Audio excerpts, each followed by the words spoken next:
दोस्तों नमस्कार। यह है मार्गदर्शन फॉर सिविल सर्विसेज। मैं अनुराग चौधरी। दोस्तों एनसीईआरटी श्रृंखला के अंतर्गत आज की वीडियो में आप पढ़ेंगे 8वीं कक्षा के विज्ञान का अध्याय 8 कोशिका संरचना और प्रकार्य।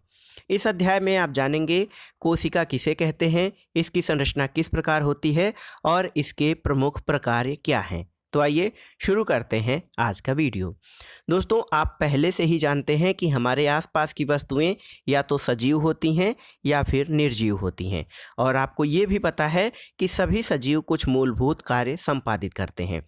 वो कौन कौन से कार्य हैं, जैसे श्वसन, भोजन, पोषण, उत्सर्जन, प्रजनन। ये सब सजीवों के कार्य हैं, जो कि ये गतिविधियां निर्जीवों में नहीं पाई जाती हैं। दोस्तों विभिन्न अंगों के समूह विभिन्न कार्य करते हैं, जो आपके द्वारा सूचीबद्ध किए गए हैं, और इस अध्याय में आप अंगों की संरचनात्मक मूलभूत इकाई के विषय में पढ़ेंगे, जिसे कि कोशिका कहते हैं। दोस्तों कोशिका हमारी संरचनात्मक मूलभूत इकाई होती है। कोशिकाओं की तुलना हम ईंटों से कर सकते हैं। जिस प्रकार से ईंटों को जोड़कर भवन या घर का निर्माण किया जाता है, उसी प्रकार विभिन्न कोशिकाएं एक दूसरे से जुड़कर प्रत्येक सजीव के शरीर का निर्माण करती हैं। आइए सबसे पहले जानते हैं कोशिका की खोज के बारे में। दोस्तों रॉबर्ट हुक एक जीव वैज्ञानिक रहे। इन्होंने 1665 में कार्क के स्लाइस का सामान्य आवर्धक यंत्र की सहायता से अध्ययन किया। कार्क पेड़ की छाल का एक भाग होता है। उन्होंने कार्क की पतली स्लाइस ली और उसका सूक्ष्मदर्शी की सहायता से अध्ययन किया। उन्होंने कार्क की स्लाइस में अनेक कोष्ठयुक्त अथवा विभाजित बक्से देखे, और ये बक्से मधुमक्खी के छत्ते के समान दिखाई दिए। यहाँ पे रॉबर्ट हुक द्वारा देखी गई कार्क की कोशिकाएं देखिए। इस प्रकार से उन्होंने इन कोशिकाओं को देखा। दोस्तों रॉबर्ट हुक ने यह भी देखा कि एक कोष्ठ अथवा बॉक्स दूसरे से एक दीवार अथवा विभाजन पट्टी द्वारा अलग है, और हुक ने प्रत्येक कोष्ठ को कोशिका या सेल का नाम दिया। और हुक के द्वारा देखी गई यह बक्से नुमा संरचनाएं वास्तव में मृत कोशिकाएं थीं, लेकिन सजीवों की जीवित कोशिकाओं को संवर्धित सूक्ष्मदर्शी की खोज के बाद ही देखा जा सका। रॉबर्ट हुक के प्रेक्षण के लगभग 150 वर्षों के बाद तक भी कोशिका के विषय में बहुत कम जानकारी थी, और आज हमें कोशिका की संरचना और कार्यों के विषय में बहुत अधिक जानकारी है, और यह अधिक आवर्धन क्षमता वाले संवर्धित सूक्ष्मदर्शी और अन्य तकनीक के द्वारा संभव हो सका है। अब आइए जानते हैं दोस्तों कोशिका क्या है। तो उदाहरण के रूप में आप जान सकते हैं कि भवन के लिए ईंट और सजीवों में कोशिका दोनों ही मूलभूत संरचनात्मक इकाई है। तो कोशिका हमारे शरीर की मूलभूत संरचनात्मक इकाई होती है। दोस्तों भवन निर्माण में एक समान ईंटों का प्रयोग होता है, लेकिन उनकी आकृति, डिजाइन और साइज अलग अलग होते हैं। इसी प्रकार सजीव जगत के जीव एक दूसरे से अलग होते हुए भी अनेक प्रकार की कोशिकाओं से बने हैं। निर्जीव ईंट की अपेक्षा सजीवों की कोशिकाओं की संरचना अधिक जटिल होती है। दोस्तों पहेली के मन में एक विचार है कि मुर्गी का अंडा आसानी से दिखाई दे जाता है। क्या यह एकल कोशिका है अथवा कोशिकाओं का समूह होता है? यहाँ पर देखिए ईंटों की दीवार और प्याज की झिल्ली को यहाँ पर किस प्रकार से आप देख रहे हैं। दोस्तों मुर्गी का अंडा जो है वो एक एकल कोशिका है, और आकार में बड़ा होने के कारण इसे नग्न आँखों से भी देखा जा सकता है। लेकिन हमारे शरीर की अन्य कोशिकाएं जो हैं बहुत सूक्ष्म मात्रा में होती हैं, बहुत छोटी होती हैं, इसलिए इन्हें आवर्धक लेंस या सूक्ष्मदर्शी की सहायता से ही देखा जा सकता है। पहला मुद्दा ये है दोस्तों, सजीवों में कोशिका की संख्या, आकृति और साइज में विभिन्नता होती है। तो वैज्ञानिक किस प्रकार सजीव कोशिकाओं का प्रेक्षण और अध्ययन करते हैं? वह सूक्ष्मदर्शी का उपयोग करते हैं, जिसकी सहायता से वस्तु के आवर्धित प्रतिबिंब का अध्ययन किया जाता है। आवर्धित प्रतिबिंब यानी सूक्ष्मदर्शी एक ऐसा यंत्र है जिससे छोटी वस्तुओं को बड़ा आकार करके उनका प्रतिबिंब देखा जा सकता है। कोशिका की संरचना का विस्तृत अध्ययन करने के लिए अभिरंजक का प्रयोग किया जाता है। दोस्तों पृथ्वी पर जीवों की प्रजातियों की संख्या बहुत अधिक है। इसके अलावा एक ही प्रजाति के बहुत सारे जीव हैं, और पृथ्वी पर लाखों जीव हैं। वह आकृति और साइज में अलग अलग हैं। उनके अंगों की आकृति, साइज और कोशिकाओं की संख्या में भी भिन्नता होती हैं। आइए इनमें से कुछ जीवों का अध्ययन करते हैं। कोशिकाओं की संख्या। दोस्तों, क्या आप किसी लंबे वृक्ष अथवा हाथी जैसे विशाल जंतु के शरीर में पाए जाने वाली कोशिकाओं की संख्या का अनुमान लगा सकते हैं? यह संख्या अरबों खरबों में हो सकती है और मनुष्य के शरीर में कई खरब कोशिकाएं पाई जाती हैं जो आकृति और साइज में अलग अलग होती हैं। कोशिकाओं के विभिन्न समूह अनेक प्रकार के कार्य करते हैं। दोस्तों, 1 अरब की बात जो की गई है तो 1 अरब में 100 करोड़ होते हैं और 1 करोड़ में 100 लाख होते हैं। तो इससे आप अनुमान लगा सकते हैं कि कोशिकाएं आकार में कितनी छोटी होती हैं और मनुष्य के शरीर में कई खरब कोशिकाएं पाई जाती हैं। दोस्तों, वह जीव विज्ञान जिसका शरीर के एक से अधिक कोशिकाओं से बना होता है उसे बहुकोशिक या मल्टी सेलुलर या मल्टी का अर्थ अनेक होता है, सेलुलर का अर्थ होता है कोशिकी। तो वह जीव जिनका शरीर एक से अधिक कोशिकाओं का बना होता है उन्हें मल्टी सेलुलर यानी बहुकोशिकीय प्राणी कहा जाता है।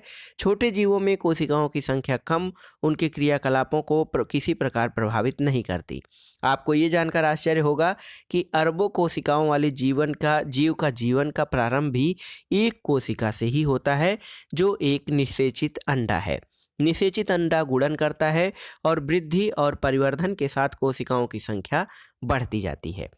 यहाँ पर आइए देखिए, एक चित्र है आपको, चित्र 1 और चित्र 2। तो यहाँ पे दोनों जीव एकल कोशिका के बने हैं।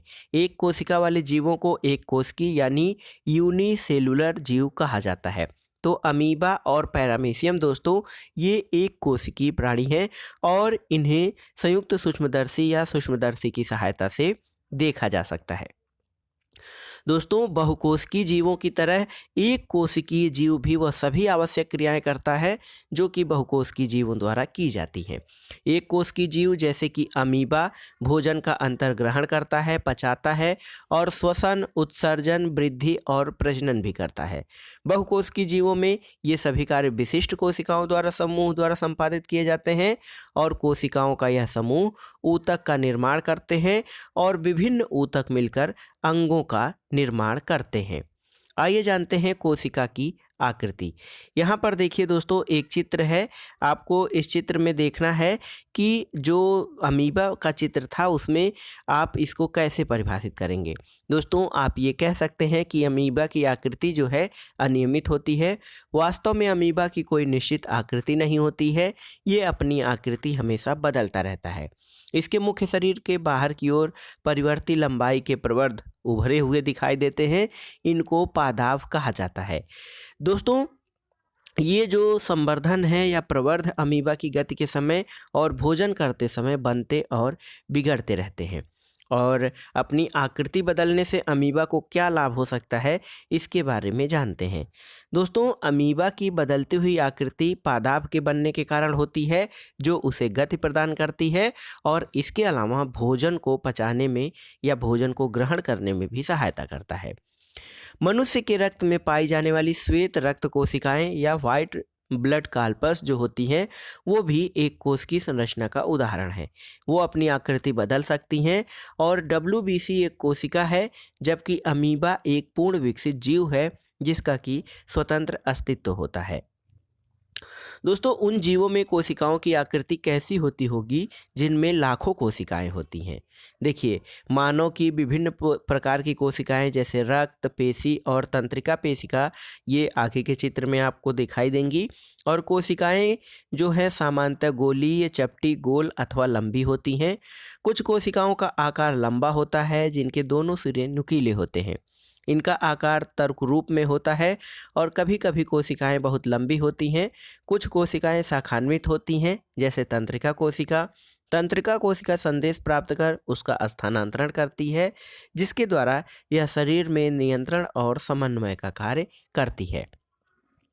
यहाँ पर देखिए, जो कोशिकाएं दिखाई गई हैं चित्र ए में ये गोलाकार रक्त कोशिकाएं हैं, चित्र बी में ये तर्क रूपी पेशी कोशिकाएं हैं और सी में लंबी शाखान्वित तंत्रिका कोशिकाएं इसमें प्रदर्शित की गई हैं। तो इससे आप समझ सकते हैं कि कोशिकाएं भिन्न भिन्न आकार और प्रकार की होती हैं।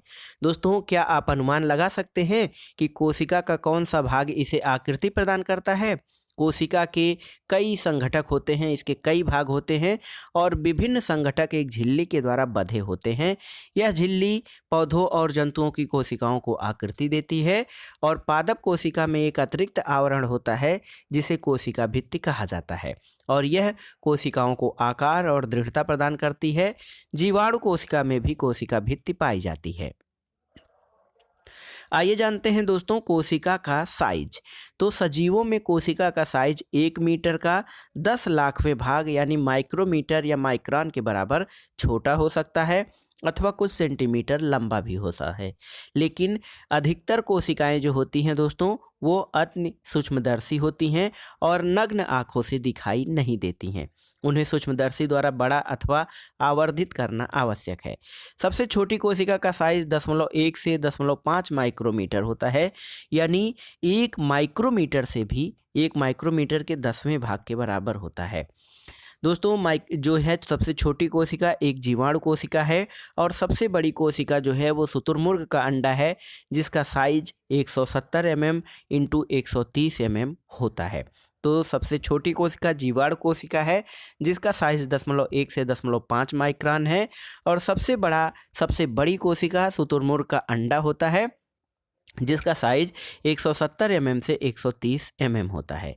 दोस्तों यहाँ पर देखिए पहेली के मन में एक प्रश्न आया है कि क्या हाथी की कोशिकाएं चूहे की कोशिकाओं से बड़ी होती हैं?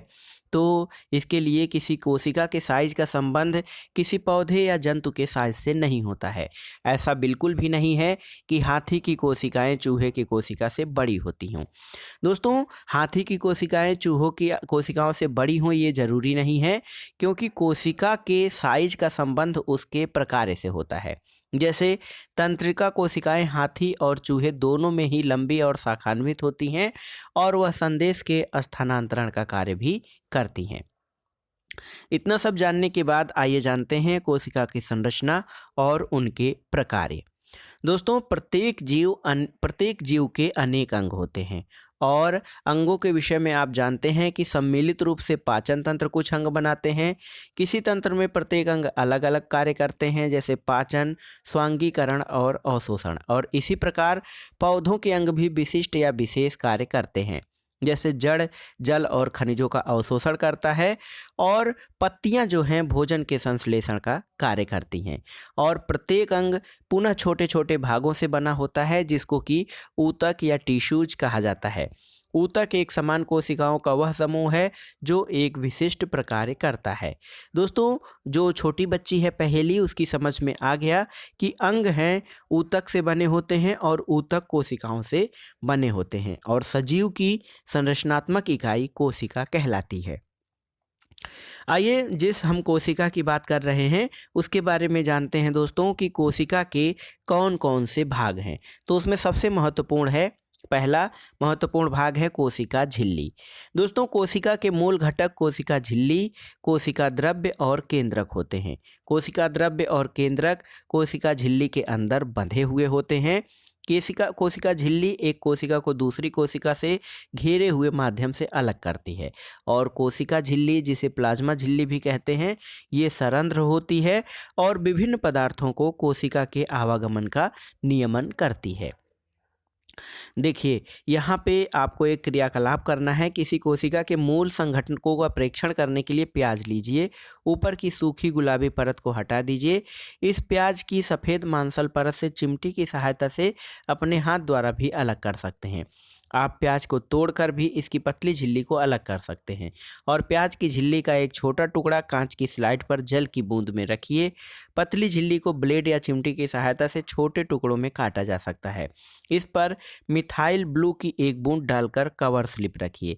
कवर स्लिप रखते समय इस बात का ध्यान रखिए कि कवर स्लिप के अंदर वायु के बुलबुले न हो। सूक्ष्मदर्शी के नीचे स्लाइड का प्रेक्षण कीजिए, इसका आरेख बनाकर नामांकित कीजिए और आप इसकी तुलना जो है वो कोशिका से कर सकते हैं। दोस्तों, प्याज की कोशिका की सीमा कोशिका झिल्ली द्वारा बंधी होती है, जो एक और दृढ़ आवरण द्वारा बंधी होती है। इसको कोशिका भित्ति कहा जाता है। कोशिका के केंद्र में घनी और गोलाकार संरचना होती है, जिसको केंद्रक कहा जाता है। केंद्रक और कोशिका झिल्ली के मध्य जो होता है दोस्तों, एक जेली के समान पदार्थ होता है। इसको कोशिका द्रव्य कहा जाता है। जो बूझो है वो जानना चाहता है कि पौधों की कोशिका भित्ति की आवश्यकता क्यों होती है। तो देखिए दोस्तों, कोशिका झिल्ली कोशिका को आकार प्रदान करती है। पौधों में कोशिका झिल्ली के अतिरिक्त एक बाहरी मोटी परत होती है, जिसको कोशिका भित्ति कहा जाता है। कोशिका झिल्ली को बांधने वाली यह अतिरिक्त संरचना पौधों की कोशिकाओं की सुरक्षा के लिए जरूरी है। पादप कोशिकाओं को ताप में परिवर्तन, तीव्र गति से चलने वाली वायु, वायुमंडलीय नमी इत्यादि विभिन्न परिवर्तनों में सुरक्षा की आवश्यकता होती है। वह इन परिवर्तनों से प्रभावित है क्योंकि वो चल नहीं सकते हैं। दोस्तों, कोशिकाओं का परीक्षण जो है वो टांडे, इंस्केंसिया, इलोडिया अथवा रोइयो की पत्ती की झिल्ली में किया जा सकता है। आप इनकी स्लाइड उसी प्रकार बना सकते हैं जिस प्रकार प्याज की झिल्ली की स्लाइस बनाती है। दोस्तों, कुल मिलाकर आप ये समझ गए कि कोशिका की जो संरचना है, यहाँ पर देखिए मनुष्य के गाल या कपोल की कोशिकाएं, यहाँ पर ये जो केंद्र में है गाढ़े नीले रंग का, ये केंद्रक की झिल्ली है, और जो उसके अगल बगल फैला हुआ पदार्थ है वो कोशिका द्रव्य कहलाता है।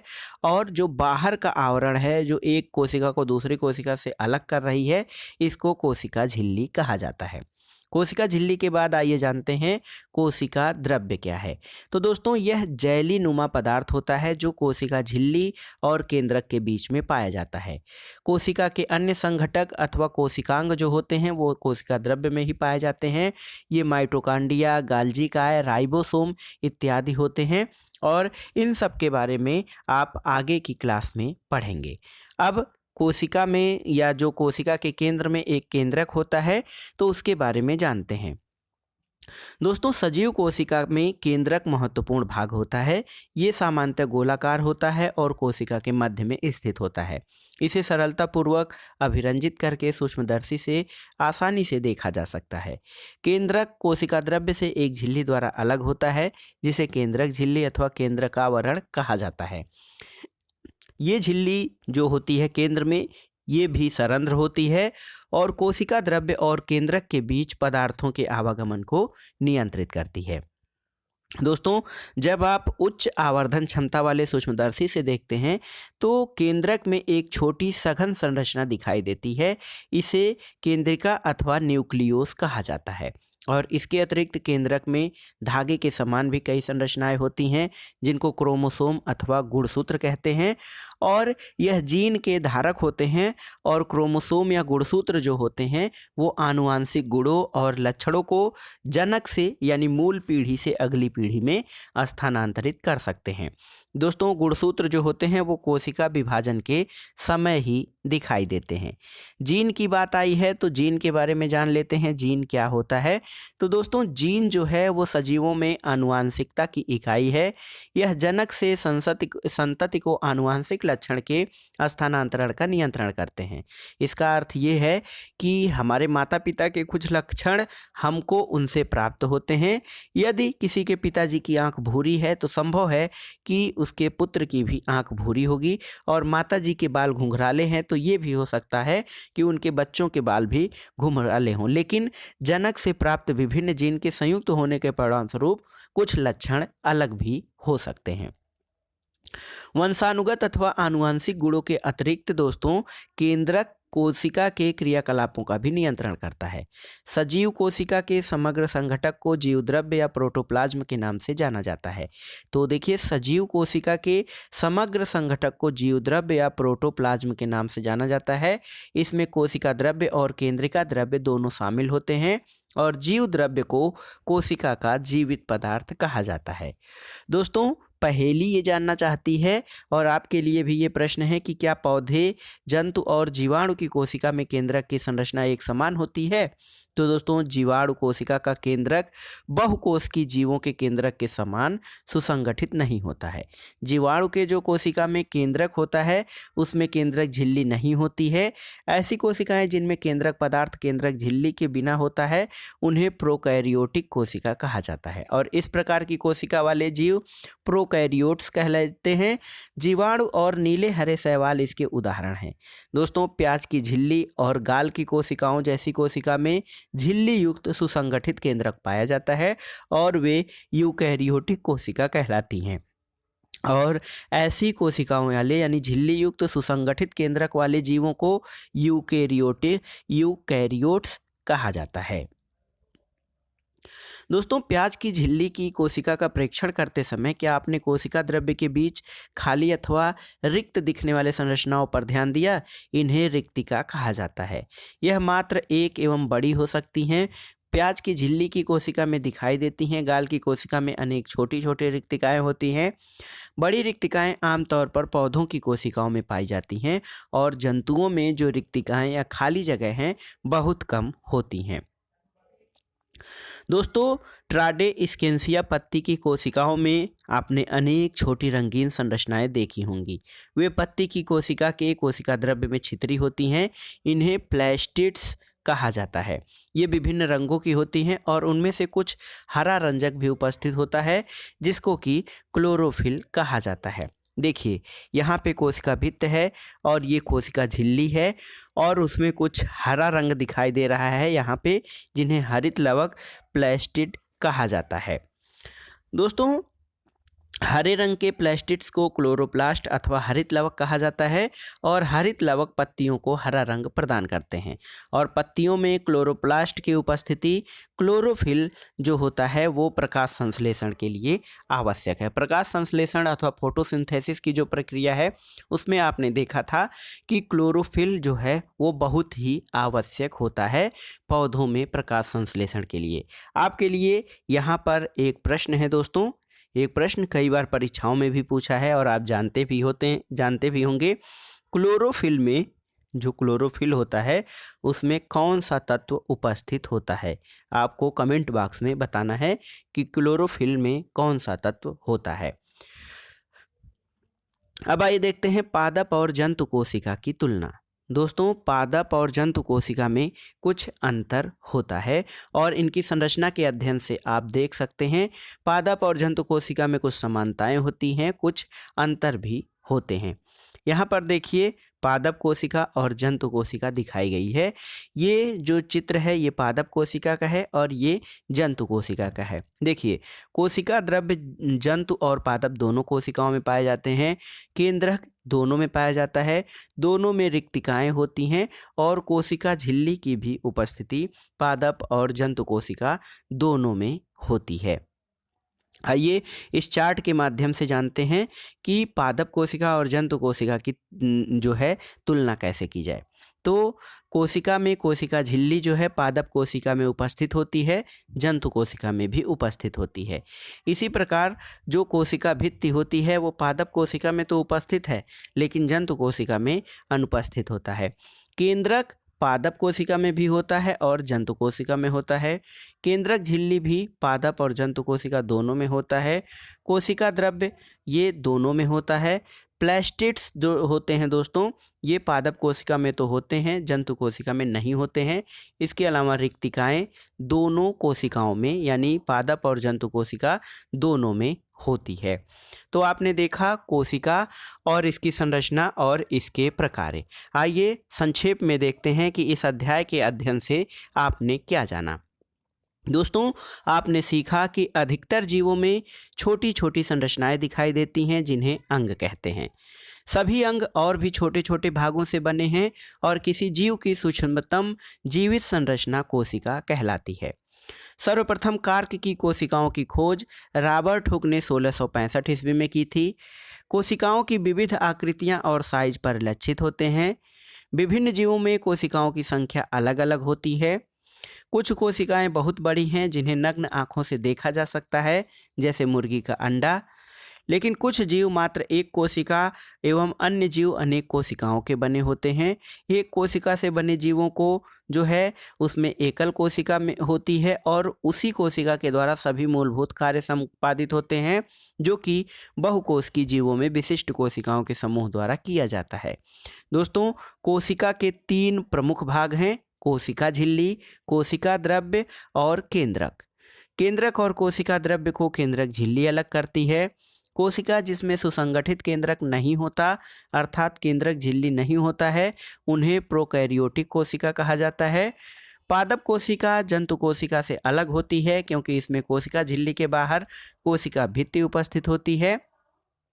दोस्तों, रंगीन संरचनाएं जिन्हें प्लास्टिड कहते हैं केवल पादप कोशिकाओं में ही पाई जाती है। हरे प्लास्टिड्स जिनमें क्लोरोफिल पाया जाता है क्लोरोप्लास्ट कहलाते हैं। और आखिर में पादप कोशिका में एक बड़ी केंद्रीय रिक्तिका होती है, जबकि जंतु कोशिका में अनेक छोटी छोटी रिक्तिकाएं होती हैं। तो दोस्तों, ये था आज का वीडियो आपको कैसा लगा हमें कमेंट बॉक्स में ज़रूर बताइएगा। इसके अलावा वीडियो के बीच में आपके लिए एक प्रश्न भी दिया गया है। प्रश्न फिर से दोहरा देते हैं कि क्लोरोफिल में कौन सा तत्व पाया जाता है। इसका उत्तर आपको कमेंट बॉक्स में देना है। वीडियो आपको कैसा लगा हमें कमेंट बॉक्स में ज़रूर बताइएगा। वीडियो को लाइक करें, शेयर करें और इस चैनल मार्गदर्शन फॉर सिविल सर्विसेज को सब्सक्राइब करें। वीडियो देखने के लिए धन्यवाद दोस्तों। नमस्कार।